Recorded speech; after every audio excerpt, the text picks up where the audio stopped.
There is a specific kind of silence that falls over a city street when the wrong people show up. The air gets thin.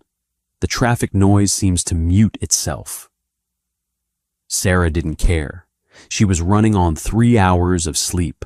Her rent was late, and the black SUV was parked across her only exit. When she laid on the horn, she didn't know she was honking at the most dangerous man in the city. And she certainly didn't expect him to smile. The rain in November didn't wash the city clean. It just made the grime slicker. Sarah Hayes sat in the driver's seat of her 2006 Honda Civic, gripping a steering wheel that felt sticky with the humidity of her own exhaustion. The heater had broken 2 winters ago. The defroster was a joke. She had just finished a 10-hour shift at a medical billing firm where the fluorescent lights hummed at a frequency that made her teeth ache, and all she wanted was to go home, eat cold noodles over her sink, and sleep.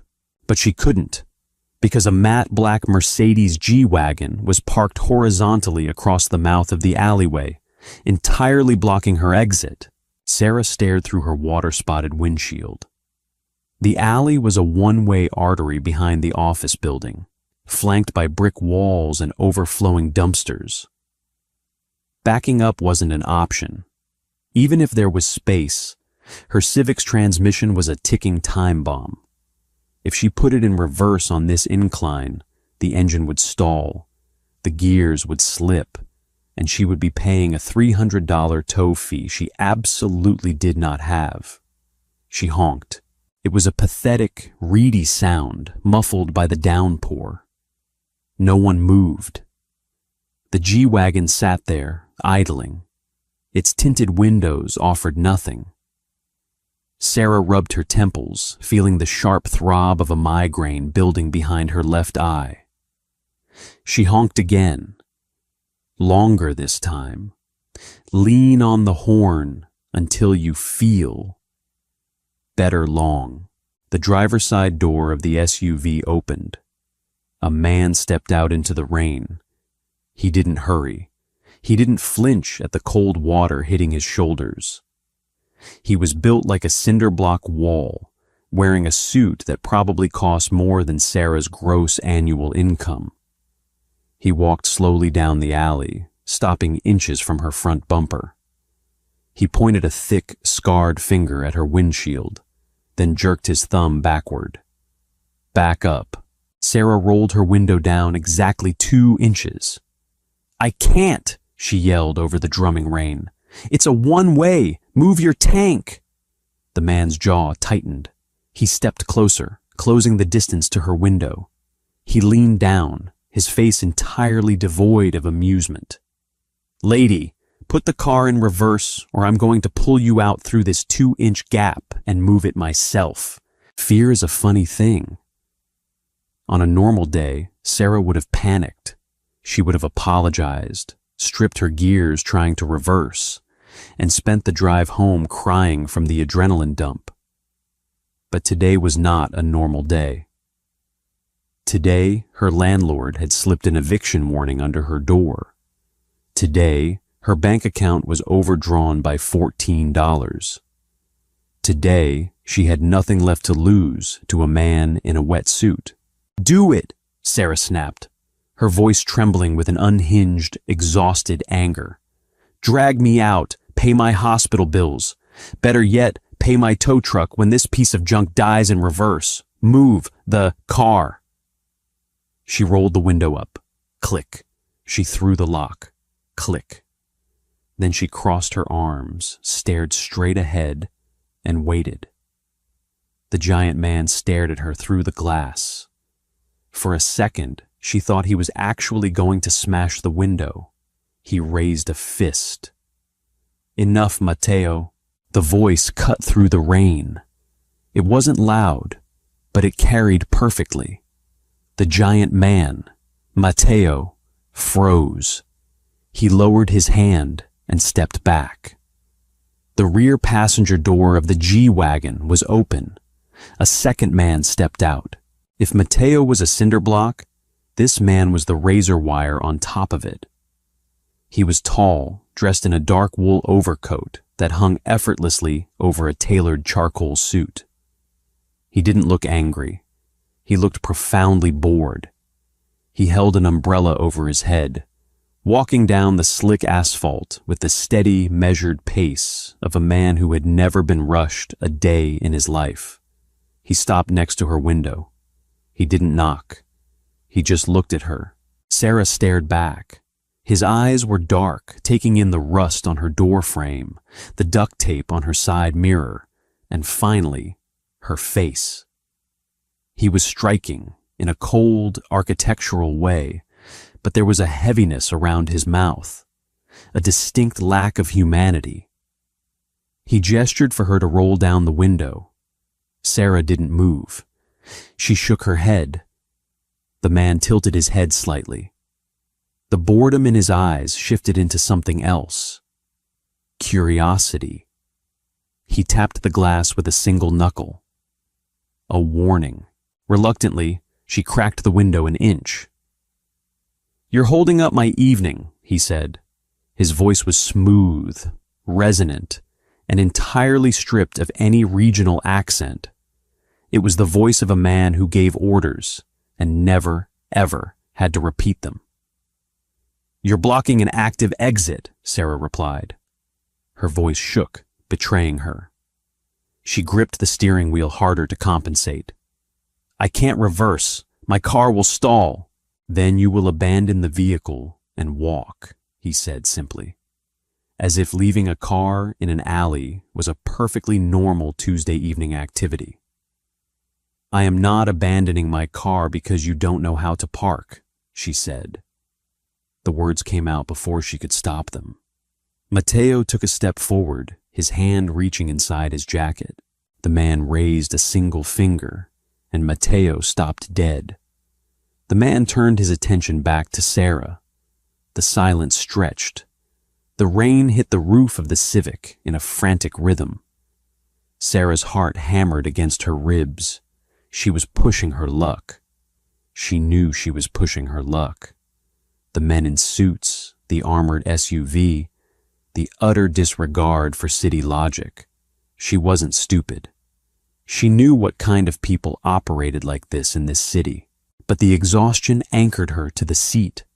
She was just so tired of being pushed around.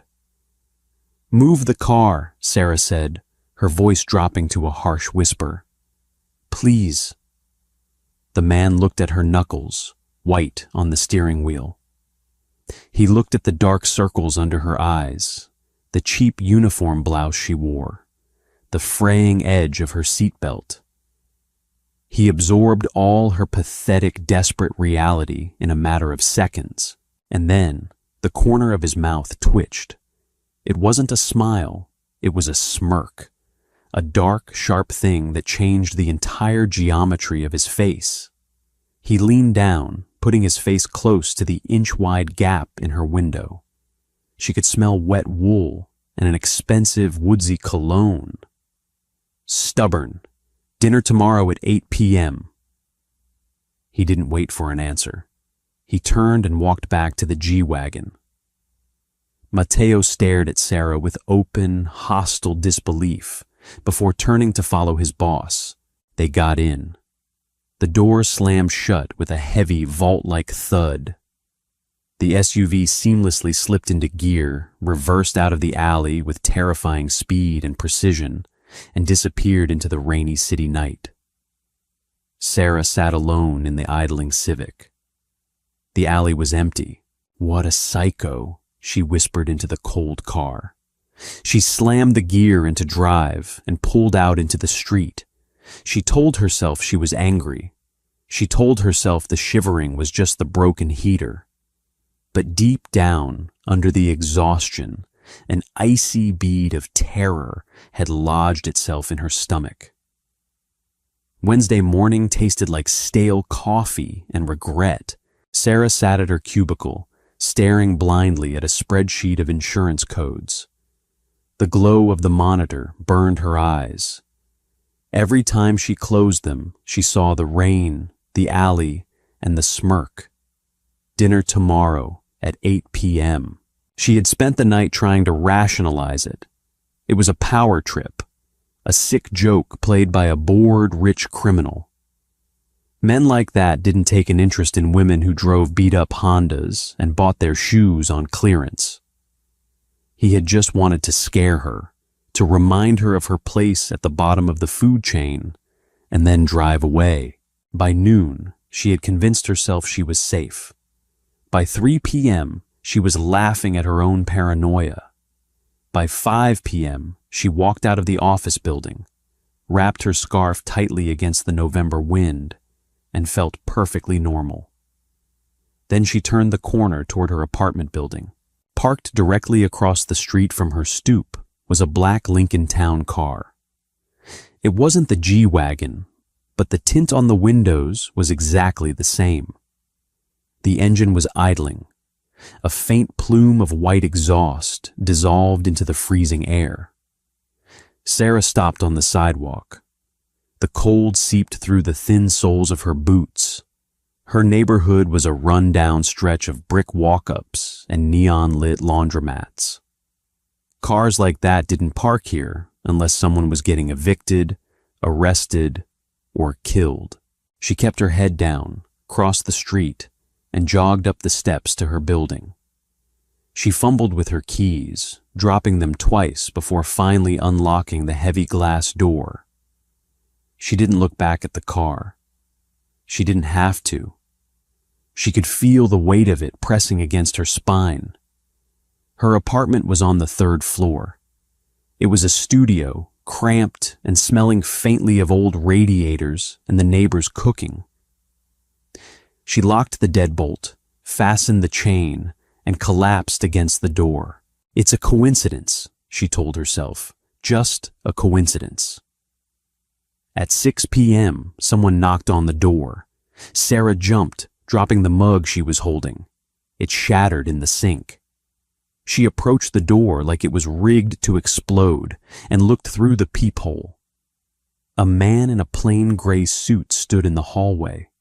He was holding a large, flat black box.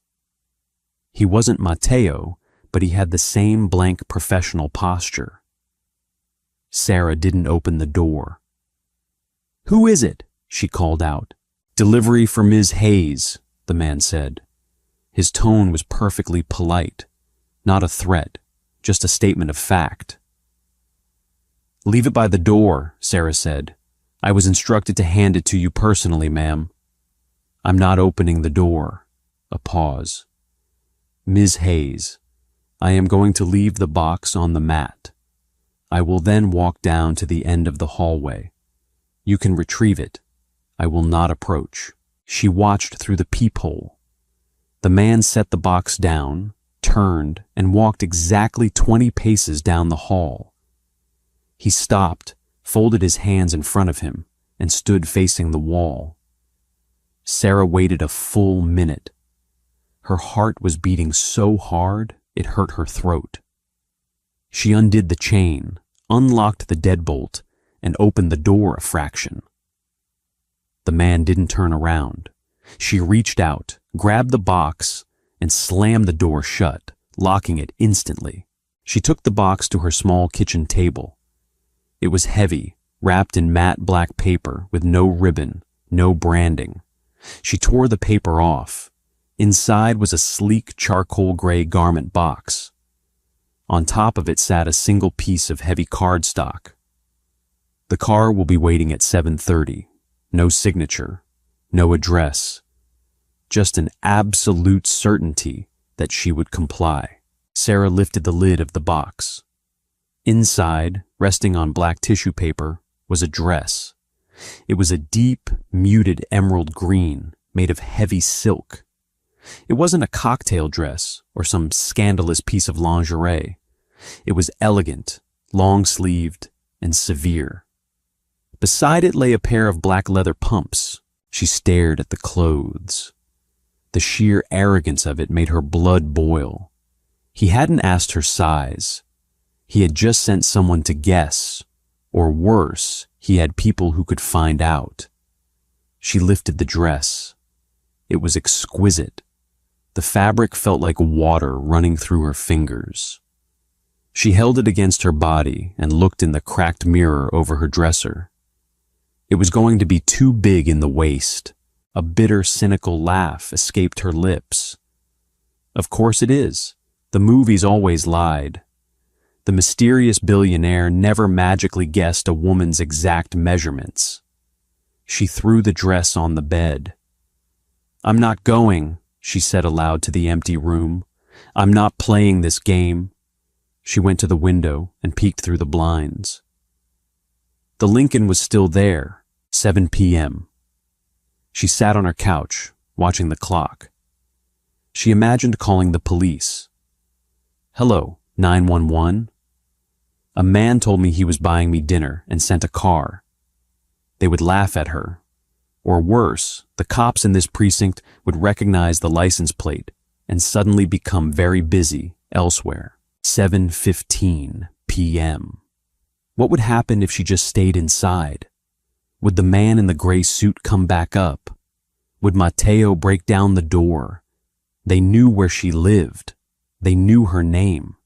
If this man wanted to ruin her life, he could do it with a phone call.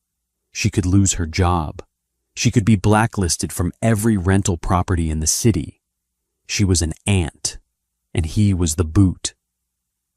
Refusing to move her car was an accident of exhaustion. Refusing this was an act of war she couldn't afford to fight. At 7:20 p.m., Sarah marched to the bedroom. She stripped off her work clothes and pulled the emerald dress over her head. It was cold against her skin. Just as she suspected, the waist hung loose. She dug through her bedside drawer, found 3 safety pins, and ruthlessly gathered the fabric at the back, pinning it tight. The dress fell perfectly after that. She slipped on the shoes. They pinched her toes slightly. Reality. She didn't do her hair. She didn't put on makeup. She grabbed her cheap trench coat, walked out the door, and went downstairs. The man in the gray suit was waiting by the open rear door of the Lincoln. He didn't smile.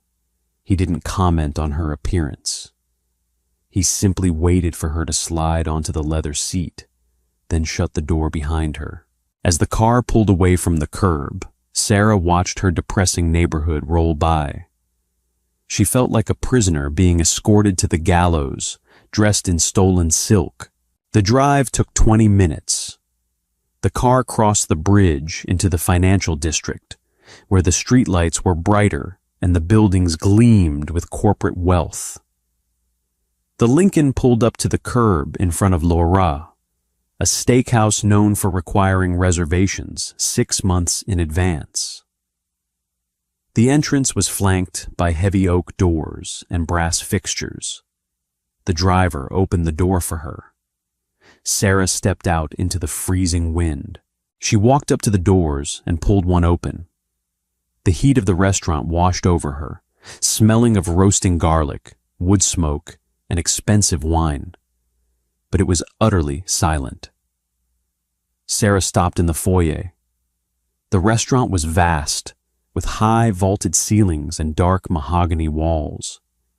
Every table in the room was impeccably set with crystal and silver, and every table was empty. There were no waiters bustling with trays. There was no low hum of conversation. The entire floor was deserted, save for a single table in the exact center of the room. He was sitting there. He wore a different suit tonight, navy blue, with the jacket draped over the back of the empty chair opposite him. His tie was loosened. A tumbler of amber liquid sat near his right hand. He was cutting into a thick steak, eating with methodical, quiet precision. He didn't look up when the heavy oak doors shut behind her. Sarah walked slowly across the hardwood floor. The click of her heels sounded like gunshots in the quiet room. Buying out a restaurant on a Wednesday night wasn't just wealthy. It was a grotesque display of power. It meant forcing an owner to cancel dozens of reservations, turning away the city's elite, just for an evening of quiet. She reached the table. She didn't sit. He finished chewing, took a sip from his tumbler, and finally looked up. His eyes traced the line of the emerald dress. He noticed the bunching of the fabric at her waist where the safety pins held it together. He didn't comment on it. "Sit," he said. It wasn't a request. Sarah pulled the heavy chair out herself, ignoring the way it scraped loudly against the floor, and sat down. She kept her cheap trench coat on. "Take your coat off, Sarah." Hearing her name in his mouth sent a cold spike down her spine. "I'm fine. I am not going to ask you twice," he said softly. The boredom was back in his eyes, but there was a sharp edge underneath it. A man unused to friction. She unbuttoned the coat and let it drape over the back of the chair. He gestured vaguely to the empty plate in front of her. A moment later, a terrified-looking waiter emerged from the swinging kitchen doors, carrying a silver tray. He set a plate of filet mignon, roasted asparagus, and mashed potatoes in front of her, his hands trembling slightly. He poured a glass of red wine, bowed stiffly, and practically ran back to the kitchen. Sarah looked at the food. Her stomach cramped with hunger, but her throat was entirely closed with fear. "Eat," he said. "I'm not hungry," she lied. "You haven't eaten since a turkey sandwich at 11:30 this morning," he replied, slicing another piece of his steak. "Your blood sugar is likely low. It makes people irritable. Eat."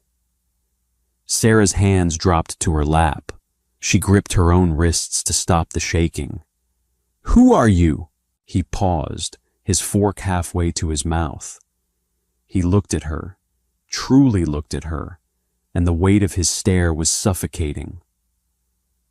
"My name is Arthur Rossi, though I suspect you already knew I wasn't an accountant. Rossi." The name hit her like a physical blow. The Rossi family didn't just operate in the city. They owned the foundations it was built on. Shipping, sanitation, real estate, and the dark, bloody spaces in between. They were ghosts who only appeared in newspaper headlines when someone important turned up dead. "Why am I here?" she asked, fighting to keep her voice steady. "Did I insult you that badly? Is this the part where you explain how you're going to ruin my life because I wouldn't let you out of an alley?" Arthur chewed his food slowly. He swallowed, set his knife down, and leaned back in his chair. "If I wanted to ruin your life, Sarah, you wouldn't be eating a $300 steak. You would simply not exist anymore."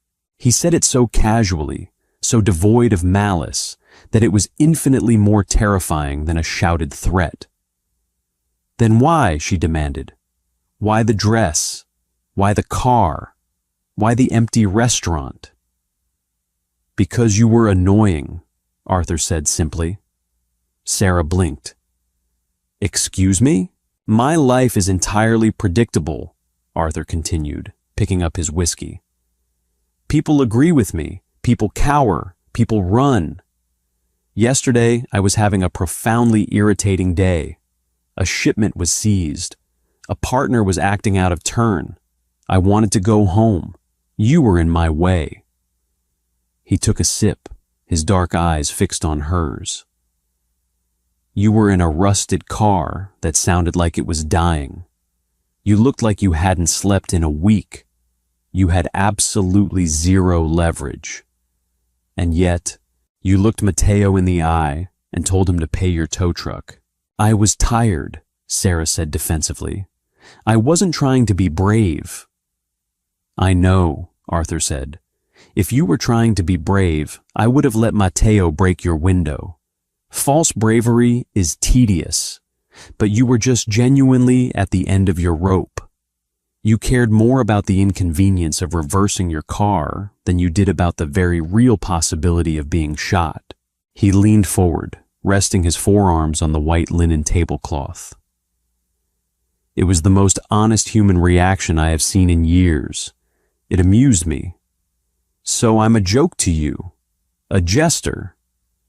You are a puzzle, he corrected.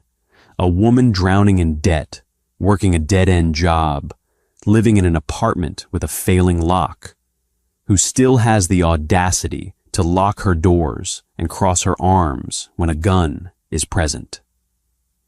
Sarah felt stripped naked. He knew everything. The debt, the lock, the job. You investigated me, she whispered. Thoroughly, before midnight. That's psychotic, Arthur smiled. It was a real smile this time, low and dark. It didn't reach his eyes. That's business. Eat your steak, Sarah. I don't want your food, she snapped, a flare of the previous night's anger returning. I don't want to be your puzzle. I want to go home. I have work tomorrow. Arthur stared at her for a long, heavy moment. The silence in the restaurant pressed in on them. Your debt is $74,000, Arthur said, his voice dropping an octave. Medical bills for a mother who died anyway. A student loan for a degree you didn't finish. You make $19 an hour. By my calculations, factoring in your rent and the absolute necessity of replacing that tragic vehicle you drive, you will die before you pay it off. Sarah flinched as if he had slapped her. Tears pricked her eyes, hot and humiliating. It was the truth. It was the ugly, grinding reality she woke up to every single day. Why are you doing this? She choked out. Because I want to make a wager with you, Arthur said, reaching into his breast pocket. He pulled out a folded piece of heavy paper and slid it across the table. It rested next to her untouched plate. Open it. Sarah stared at the paper. Her hands trembled as she picked it up and unfolded it. It was a cashier's check, made out to her, for $75,000. She dropped it as if it were on fire. No, I am not a prostitute. I am not. Quiet, Arthur commanded. The sharpness in his voice snapped her mouth shut. Do not insult me. If I wanted to buy a woman for the night, I would not waste my time on someone who has to safety pin a designer dress. Sarah flushed, her hands instinctively flying to her back. The money clears your slate, Arthur continued, his tone smoothing out into dangerous silk. It fixes the mistake of your past. In exchange, you will agree to have dinner with me once a week, every Wednesday, at 8 p.m. in this restaurant. Why? She breathed. Because sitting across from someone who isn't trying to steal from me, kill me, or sleep with me is a luxury I am willing to pay for. Because your cynical, miserable reality is grounding. Because I said so. He picked up his knife and fork again. You can take the check, eat the steak, and return next Wednesday. Or you can stand up, walk out those doors, and go back to the exact life you had yesterday. I won't stop you. He cut another piece of meat. But you and I both know you're not walking out that door. Sarah looked at the check. $75,000. It was freedom. It was a new car. It was sleep. It was a trap. A gilded, terrifying trap set by a man who looked at her like a bug in a jar. She looked at Arthur Rossi. He wasn't watching her anymore. He was supremely confident in his wager. Slowly, Sarah picked up her fork. She cut into the filet mignon. The meat was impossibly tender. It tasted like butter and salt and absolute defeat. She took a bite, chewed, and swallowed. Arthur smirked without looking up. Clearing $74,000 of debt does not feel like flying. It feels like stepping off a ledge and waiting to hit the ground, only to find yourself suspended in midair. On Thursday morning, Sarah walked into a fluorescent-lit bank branch and handed the teller the cashier's check. The teller, a woman with heavily drawn-on eyebrows, stared at the sum, then stared at Sarah's frayed coat. She excused herself to speak to a manager. They held the check up to the light. They made phone calls. 30 minutes later, the money was in Sarah's account. She spent her lunch break wiring it out. $42,000 to the hospital collections agency that had been calling her twice a day for a year. $12,000 to the ambulance company. The rest to the federal loan servicer for a nursing degree she had abandoned when her mother's cancer returned. By 1:15 p.m., her account balance was zero. She was back exactly where she had started. But the crushing, suffocating weight that had sat on her chest for 3 years was gone. In its place was a cold, sharp dread. She had sold her Wednesday nights. She had sold her autonomy. She belonged in some small, contractual way to Arthur Rossi. When the following Wednesday arrived, Sarah didn't wear the green silk dress.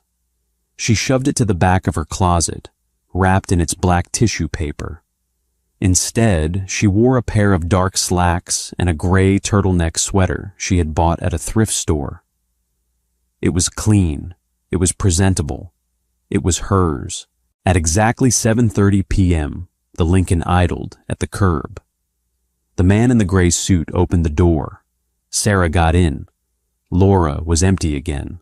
The same terrifying silence. The same smell of roasted meat and expensive polish. Arthur was at the center table, wearing a charcoal suit without a tie. He watched her walk across the floor. He noted the sweater. He noted the slacks. His expression didn't change, but a faint, approving nod shifted his chin. He preferred the defiance. Sarah sat down.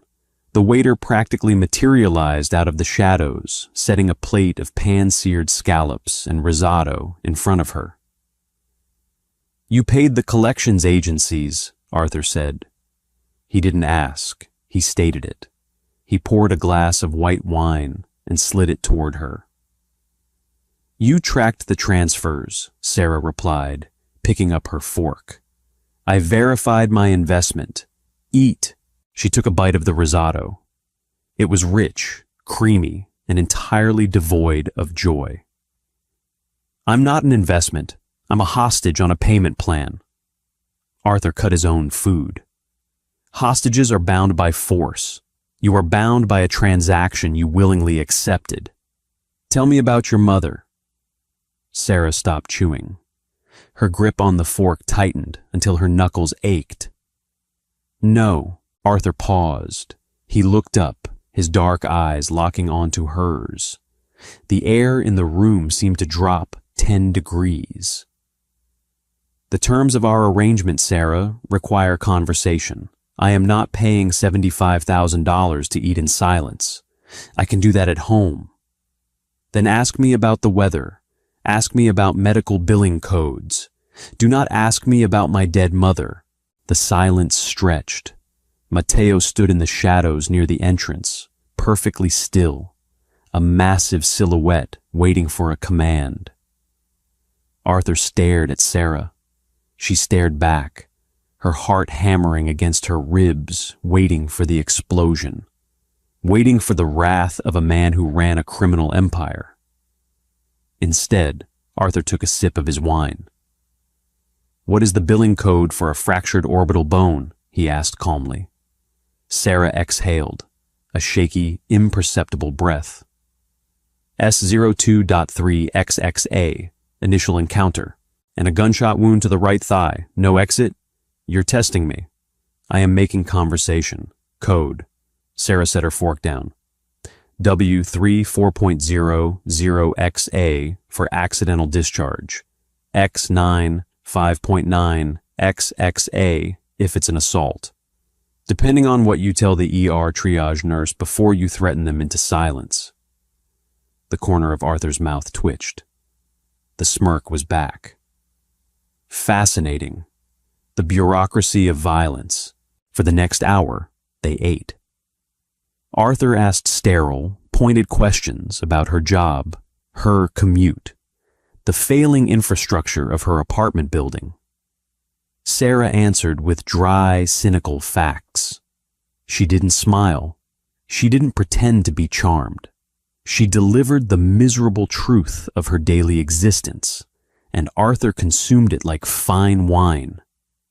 He wasn't looking for romance. He was looking for an anchor, a raw, unpolished piece of reality to remind him what the bottom of the city looked like. When the plates were cleared, he nodded to the door. "The car will take you home. Next Wednesday, 8 p.m. Sarah stood, grabbed her cheap coat, and walked out. She survived week 2, but as the Lincoln carried her back to her rotting neighborhood, she realized something worse. She was getting used to it. Week 5. November had bled into a bitter, freezing December. The routine was established. The Lincoln arrived. The restaurant was empty. The food was immaculate.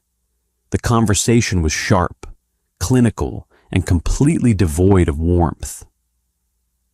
They were two people sitting across a chasm, shouting facts at each other. But when Sarah walked through the heavy oak doors of Laura on the 5th Wednesday, the atmosphere was wrong. The silence wasn't the usual curated quiet. It was tense, heavy. Mateo wasn't standing by the front door. He was pacing near the kitchen entrance, his massive hands opening and closing into fists. He glared at Sarah as she walked in, his eyes frantic. Arthur was seated at the table. He was wearing a black suit jacket over a black dress shirt. He was eating a steak. Sarah approached the table and pulled out her chair. She sat. The waiter didn't come out immediately. She looked at Arthur. He was chewing slowly, methodically, but his skin was wrong. The usual olive tone was replaced by a waxy, grayish pallor. A thin sheen of sweat coated his forehead, catching the dim overhead light. His breathing was shallow. "You look awful," Sarah said bluntly. "The weather is turning," Arthur replied. His voice lacked its usual resonance. It was thin, strained. "Eat your dinner when it arrives," Sarah frowned. She looked at his posture. He was sitting rigidly upright, but he was favoring his left side. His left arm rested on his lap beneath the white linen tablecloth. "Are you sick?" she asked. "I am perfectly fine." Sarah dropped her hands to her lap. As she did, her foot brushed against something under the table, something wet. She froze. She looked down. The tablecloth hung low, obscuring her view, but she could see the edge of the hardwood floor beneath Arthur's chair. A dark, thick puddle was pooling against the grain of the wood. It wasn't water. It wasn't wine. It was viscous, and the metallic, coppery smell of it was suddenly overpowering the scent of the roasted garlic. Sarah's stomach lurched. Her nursing school training, buried under years of spreadsheets and fatigue, violently kicked in. She looked back up at Arthur. He was cutting another piece of steak with one hand, pressing the fork down and sawing the knife awkwardly. "You're bleeding," she said, her voice dropping to a harsh whisper. "It's a minor inconvenience," Arthur said, not looking up. "A disagreement over a shipping route. It has been handled." "You are bleeding onto a hardwood floor. You're gray. Your pupils are dilated." Sarah pushed her chair back, ignoring the loud screech it made. She stood up. "Show me." Arthur finally stopped cutting. He looked at her, his eyes cold and defensive. "Sit down, Sarah." "No." She walked around the table, ignoring the sharp spike of panic in her chest. She stopped next to his chair. Matteo stepped forward from the shadows, his hand reaching into his jacket. "Back away from him," the giant barked. "Shut up, Matteo," Sarah snapped, not even looking at the bodyguard. She kept her eyes on Arthur. "You are going into hypovolemic shock. Move your hand." Arthur stared at her. The absolute authority in her voice seemed to surprise him. Slowly, painfully, he pulled his left hand from beneath the table. His hand was entirely coated in dark red blood. His black dress shirt was soaked through on the left side of his abdomen. The dark fabric had hidden it, but now that she was close, the wet sheen was obvious. "You need a hospital," Sarah said, her voice tight. "I do not go to hospitals," Arthur said evenly. "Then you need a doctor, here, now. My surgeon is out of the city. He arrives in 2 hours. Arthur picked up his glass of water with his clean hand and took a sip. His hand shook slightly. "I will manage until then. Go back to your seat." "You're an idiot," Sarah said. Matteo surged forward, grabbing Sarah by the upper arm. His grip was like a steel vise. "I told you to step back, lady." "Matteo," Arthur said. The word was quiet, but it cracked through the room like a whip. "Let her go, now!" Matteo released her instantly, stepping back, though his chest heaved with suppressed rage. Sarah rubbed her arm, glaring at Arthur. "You're bleeding out at a dinner table because you're too stubborn to admit you need a tourniquet or pressure. It's not a minor inconvenience. It's a punctured vessel." She didn't ask for permission. She grabbed the clean white linen napkin from her place setting, balled it up, and pressed it hard against the wound on his abdomen. Arthur grunted, a sharp guttural sound of pain. His clean hand shot out and gripped her wrist, hard enough to bruise. "Do not push," he hissed. "Then do it yourself," Sarah shot back, glaring down at him. "Press it hard, keep the pressure on. If you pass out, you fall out of the chair, you bleed faster, and I have to explain to the cops why I'm standing over a dead mob boss." Arthur looked at her face. She wasn't terrified. She wasn't swooning. She looked thoroughly, aggressively annoyed. Slowly, his grip on her wrist loosened. He took the balled-up napkin with his bloody hand and pressed it against his side, applying his own pressure. He let out a long, ragged breath, leaning his head back against the chair. "You have terrible bedside manner," Arthur murmured, his eyes closing briefly. "I'm a billing coder," Sarah said, stepping back, her hands trembling now that the adrenaline was cresting. She looked at the blood on her fingers. "I bill for this. I don't fix it." "Matteo," Arthur called out, his voice weaker now. "Boss." "Call the surgeon. Tell him if he's not here in 30 minutes, I'm burning his clinic to the ground." Arthur opened his eyes and looked at Sarah. "Go to the bathroom, wash your hands. The car will take you home." Sarah stood there for a second. The reality of the man in front of her, the violence he lived in, the violence he attracted, was no longer abstract. It was pooling on the floor. She turned and walked toward the restrooms. She didn't look back. Thursday morning, it snowed. A thin, dirty crust of ice covered the sidewalks of Sarah's neighborhood. She walked out of her apartment building at 7 a.m., clutching a travel mug of cheap coffee, her mind entirely consumed by the blood on her hands from the night before. She turned the corner toward her usual street parking spot. Her 2006 Honda Civic was gone. Sarah stopped. She stared at the empty patch of asphalt, bordered by dirty snow. She blinked. She checked the street signs. No parking restrictions. She checked the curb. No fresh yellow paint. Her car had been stolen. A heavy, sickening wave of exhaustion washed over her. The universe was relentless. She finally had her debt cleared, and now she had no way to get to work. She pulled out her phone to call the police, her fingers stiff with cold. "Ms. Hayes." Sarah spun around. The man in the gray suit, Arthur's driver, was standing 10 feet away, leaning against a brand new, dark gray Volvo XC40.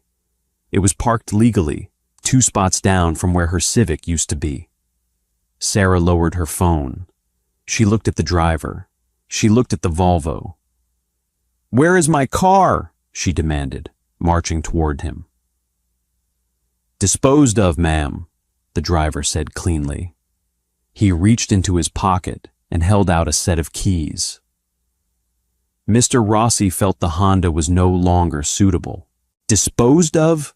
Sarah's voice shrilled in the freezing air. "He stole my car and crushed it?" "It was a liability, ma'am. The transmission was failing, the brake pads were entirely stripped, and the locks could be picked with a hairpin." The driver held the keys higher. "This vehicle is registered in a shell corporation's name. It has an active GPS tracker monitored by our security team. The glass is ballistic rated. The door panels are reinforced." Sarah stared at the gleaming, heavy SUV. It wasn't a sports car. It wasn't flashy. It was a tank wearing a suburban disguise. It was exactly what a paranoid man would buy to keep something safe. "I don't want it," Sarah said, backing away. "I want my Civic, or I want the cash value of it. I'm not driving a Mafia-issued tank." "I cannot return the Civic, ma'am. It is currently a cube of scrap metal in a yard in Jersey." The driver's face remained completely impassive. "Take the keys. The heater works." "No," Sarah said, turning on her heel. "I'll take the bus." She walked away, her boots crunching angrily on the icy pavement. She didn't look back to see if he followed. She marched 3 blocks to the bus stop, standing under a rusted metal shelter that smelled heavily of urine and wet newspaper. The wind cut through her cheap trench coat. She shivered violently, crossing her arms. 5 minutes later, a black Lincoln Town car pulled up to the bus stop. It parked in the red zone, blocking the lane. The rear passenger window rolled down smoothly. Arthur Rossi was sitting in the back seat. He looked pale, and his posture was slightly rigid, but he was wearing a pristine wool overcoat. No sign of the blood or the wound from 12 hours ago. "Get in the car, Sarah," he said. "I'm waiting for the M14, she said, staring straight ahead at the traffic light. "The M14 is 20 minutes late, and the heating on that specific bus is broken today," Arthur said calmly. "Get in the car." Sarah turned to glare at him. "You stole my car. I upgraded a piece of rolling garbage that was going to get you killed on the highway." "It was my rolling garbage. You don't just take people's things." Arthur sighed, a short, sharp sound. He tapped a finger against the leather armrest. "Sarah, look around you." She frowned, glancing up and down the gray, miserable street. A few commuters huddled in heavy coats. A bodega owner sweeping ice off his stoop. "For 5 weeks, a Lincoln Town car has been picking you up from this neighborhood," Arthur said, his voice dropping, forcing her to step closer to the window to hear him. "For 5 weeks, you have been sitting across from me at a highly visible restaurant. Do you think you are invisible?" Sarah swallowed hard. The cold air suddenly felt entirely inadequate for the chill in her veins. "You saw what happened last night," Arthur continued, his eyes flat and merciless. "I bleed. People try to make me bleed. And the people who try to make me bleed watch me very, very closely. You are no longer anonymous. You are an anomaly in my routine. That makes you an asset or a vulnerability. Usually, I eliminate vulnerabilities. Sarah gripped the edge of the window frame. Then let me go. Stop the dinners. I'll give the money back. I'll figure it out. I don't want the money, and I don't want to stop the dinners. Arthur looked at her hand on the window frame, then back up to her face. You cannot unring the bell, Sarah. They know your face. They know your route.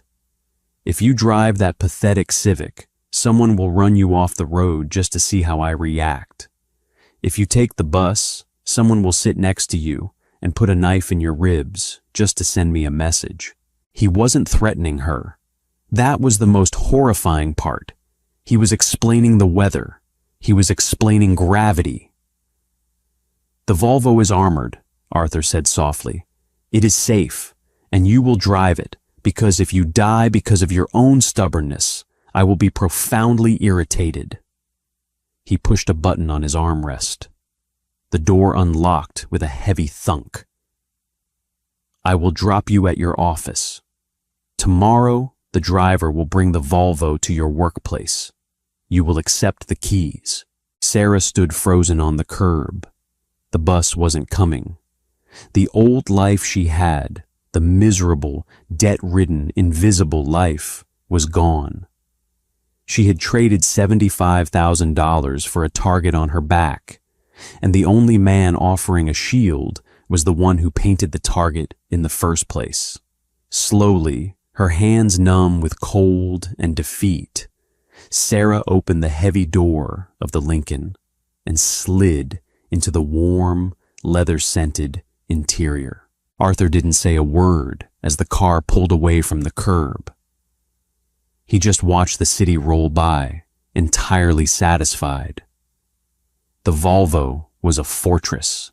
When Sarah accepted the keys from the driver in the parking lot of her office building the next day, she felt the sheer physical weight of the fob in her palm.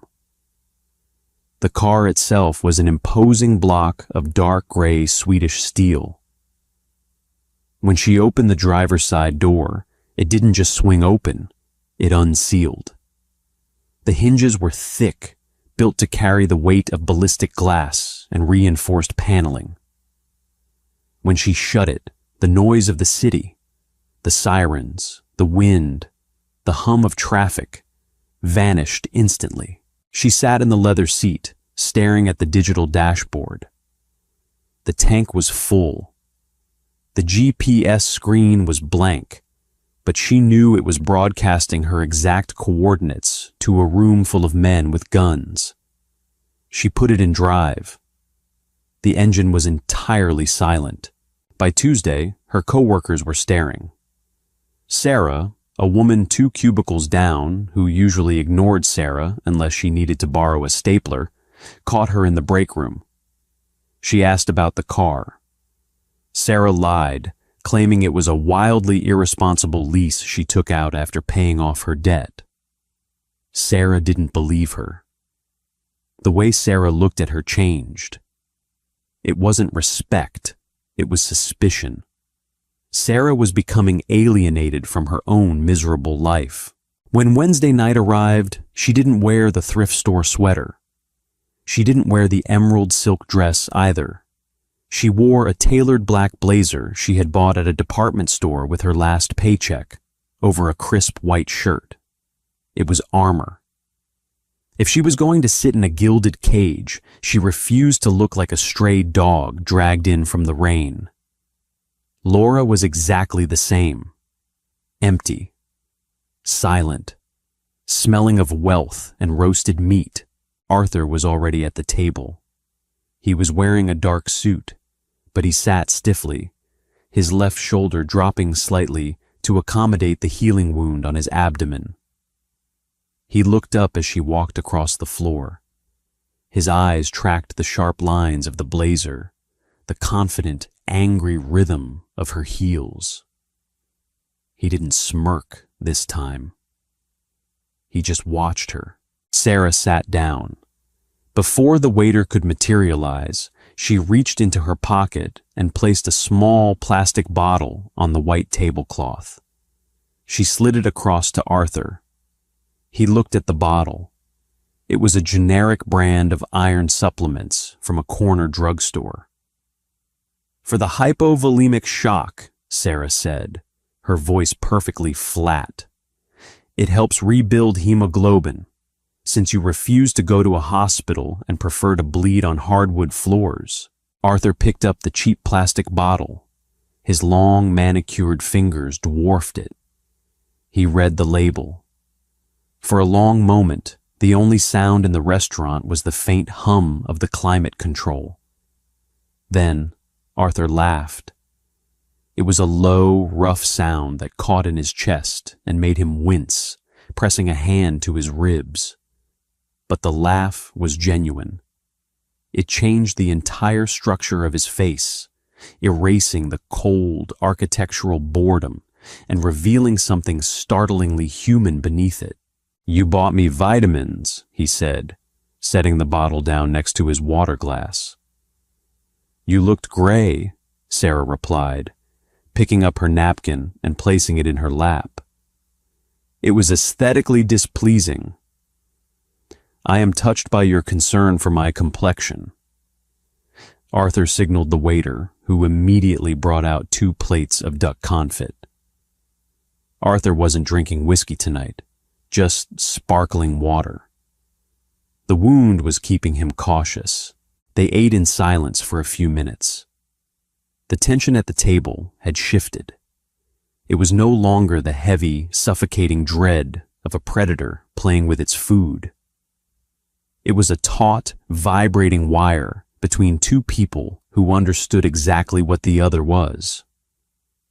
"How is the car?" Arthur asked. "It drives like a bank vault," Sarah said. "I can't feel the potholes. It's profoundly disturbing.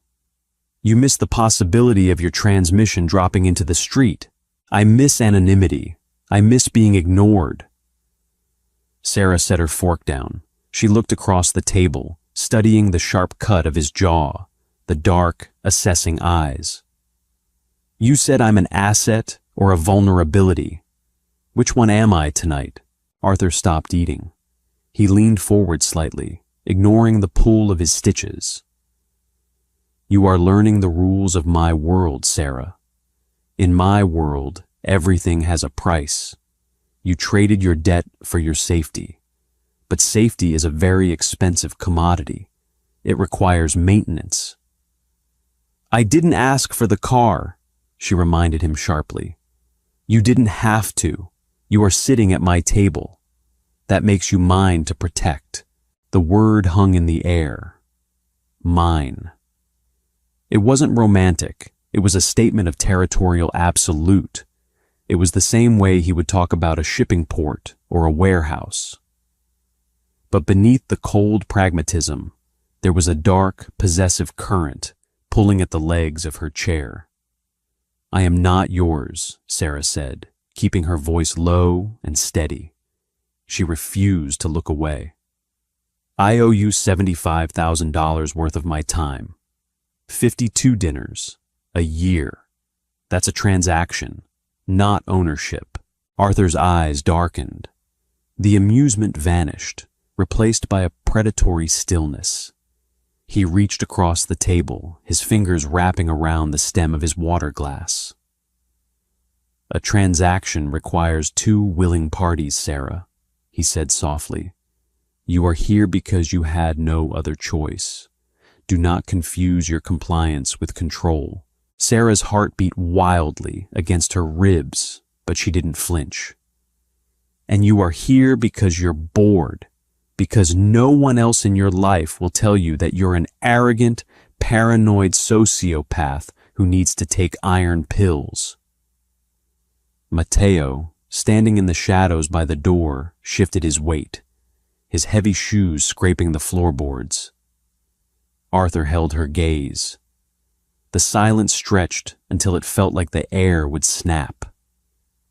And then he leaned back, breaking the tension. He took a sip of his water. 52 dinners, Arthur murmured. "We will see how you feel in a year." Sarah picked up her fork. Her hands were shaking slightly, but she managed to take a bite of the duck. She had won the argument. But looking at the dark, calculating look in Arthur Rossi's eyes, she realized he was playing a much longer game. It wasn't a Wednesday. It was a Monday evening, 6:45 p.m. The wind blowing off the river was vicious, carrying the bitter sting of an incoming blizzard. Sarah stood in the fluorescent glare of a rundown bodega, 2 blocks from her apartment building. She was holding a plastic basket containing a carton of eggs, a box of tea, and a bag of cheap apples. The Volvo was parked outside, idling at the curb. The driver in the gray suit had offered to wait, but Sarah had insisted on doing this herself. She needed 5 minutes of absolute normalcy, 5 minutes of choosing her own apples without a bodyguard watching her. She was standing at the back of the store, comparing the expiration dates on 2 cartons of milk, when the air shifted. The bell above the bodega door hadn't chimed, but Sarah felt the sudden, distinct absence of noise. The radio behind the counter, which had been blasting static-laced salsa music, was abruptly turned off. Sarah looked up. The aisle was narrow, lined with dusty cans of soup and stale cereal boxes. A man was standing at the end of the aisle. He wasn't wearing a suit. He wore a heavy Carhartt jacket and a black beanie pulled low over his forehead. His hands were shoved deep into his pockets. He didn't look like a mugger. He looked entirely relaxed. "Sarah Hayes," he said.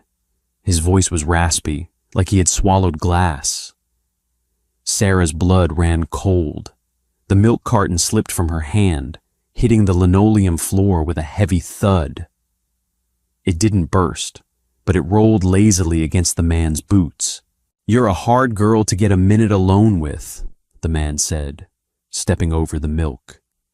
He started walking slowly down the aisle toward her. "Rossi's dogs are always sniffing around, but the driver stayed in the car." Sarah backed up, hitting the refrigerated display case behind her. The cold glass bit into her spine. "I don't know you. I don't have any money." "I don't want your money, sweetheart.